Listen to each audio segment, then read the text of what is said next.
Boa tarde a todos. Vamos começar mais um episódio da To Comply sobre compliance. E hoje nós estamos com um convidado muito especial, que é o Dr. Lúcio Constantino.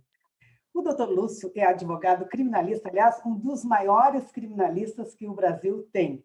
Ele é doutor, mestre e especialista em direito. É professor universitário e autor de diversos livros. O Dr. Lúcio ele está nesse mercado há mais de 30 anos. Doutor Lúcio, muito obrigada por aceitar o nosso convite. É uma honra ter uma pessoa do seu quilate aqui no canal da To Comply para falar sobre compliance. Tudo bem, Lúcio? Tudo bem, a honra é minha poder participar com vocês, contribuindo com algumas informações sobre compliance. Ótimo. Lúcio, como eu já falei no início, você é um dos maiores criminalistas que o Brasil tem, né? Então, eu vou te fazer a primeira pergunta, assim, já direto. Na sua opinião, por que você acha que o compliance é tão importante para as empresas no atual momento que o Brasil vive? Hoje a gente observa nos processos penais, nas investigações criminais, que quando a empresa possui um programa de compliance, o sistema probatório dessa empresa é mais complexo e mais útil, ou seja, se aproveita muito bem esse sistema para as investigações que ocorrem, de maneira a deixar de responsabilizar os gestores da empresa, os responsáveis pela empresa, já que estes têm, nas figuras de denúncia e encaminhamentos internos, uma preocupação de produção de uma regularidade. E isso, ao meu ver, é um passaporte de grande integridade no ambiente de investigação e processo penal. Em última análise, quando eu advogo para uma empresa, para um sócio, para um gestor que tem dentro do seu sistema a lógica de compliance, nós observamos que o conteúdo é muito útil para justificar as ações da empresa.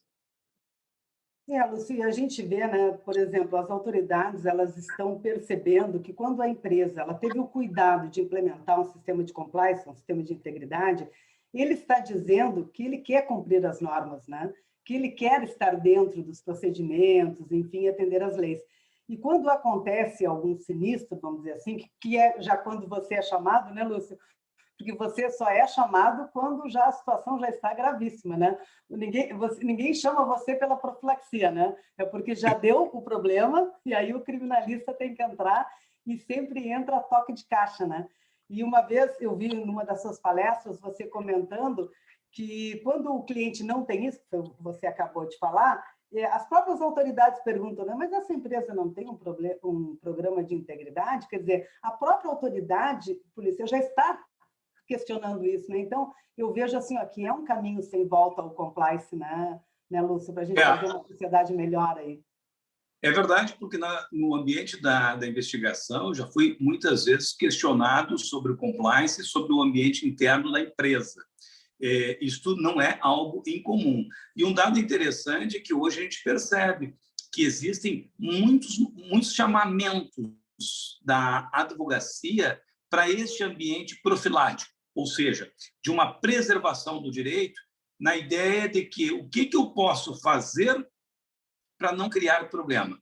É muito importante a gente entender que nós vivemos um amaranhado de leis, regulamentos, portarias, que dão, muitas vezes, um sentido legal equivocado do senso comum. A gente pensa que está fazendo a coisa correta e quando, na verdade, tem uma portaria, tem uma norma, tem um regulamento que demonstra que é errado.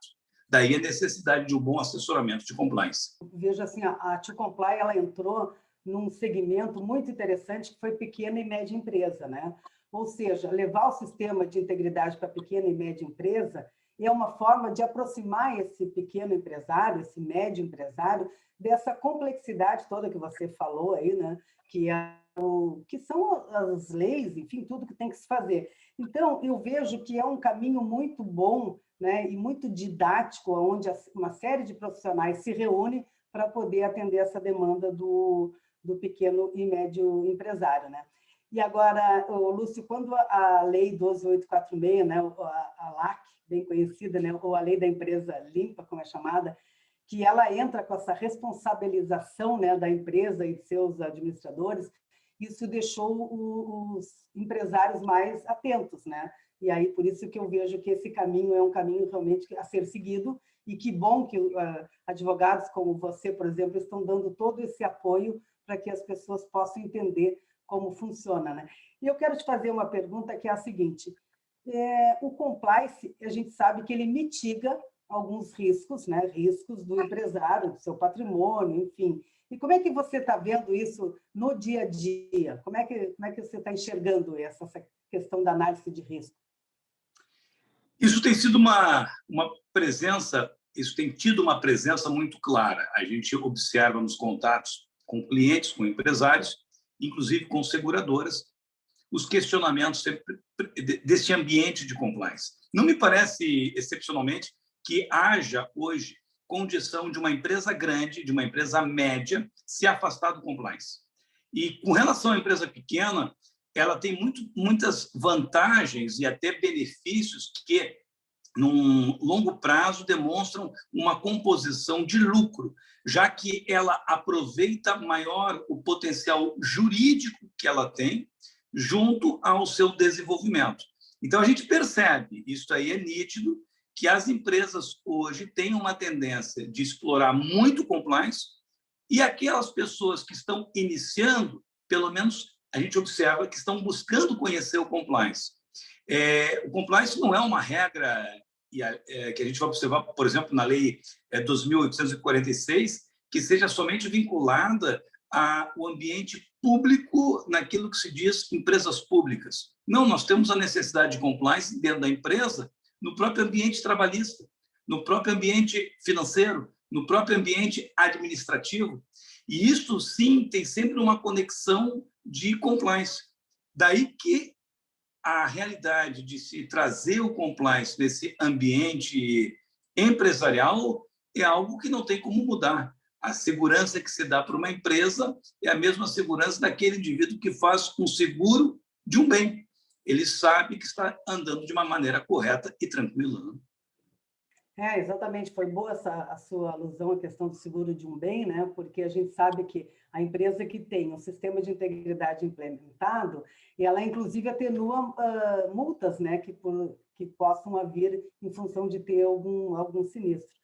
Lúcio, muito obrigada aí por essa palhinha que você deu para nós, né? Vamos aí convidá-lo várias vezes para a gente falar sobre compliance, né? Sobre como é que os criminalistas estão vendo isso e se a gente consegue fazer aí um país melhor, né? Com mais ética, com mais responsabilidade, e ter uma vida longa, né? Que as empresas tenham vida longa dentro das suas escolhas. Você quer fazer as considerações finais? Eu te diria o seguinte: hoje, se a gente é empresário e se a gente tem uma noção de equilíbrio ao desenvolvimento da empresa, o compliance se torna uma peça essencial. Não só como aquele elemento que evita a válvula de escape de prejuízos, mas também como aquele elemento que dá a segurança de não haver prejuízos pela frente. E isso, sim, é algo que nós devemos ter no âmbito da empresa, da lucratividade e da ausência de prejuízo. Há uma combinação. As constelações acabam demonstrando a necessidade do compliance. Eu sugiro aquele que está iniciando nesse tema, aquele que está debutando na ideia de conhecer o compliance, que tenha uma atenção bem mais especial, porque vale a pena mesmo.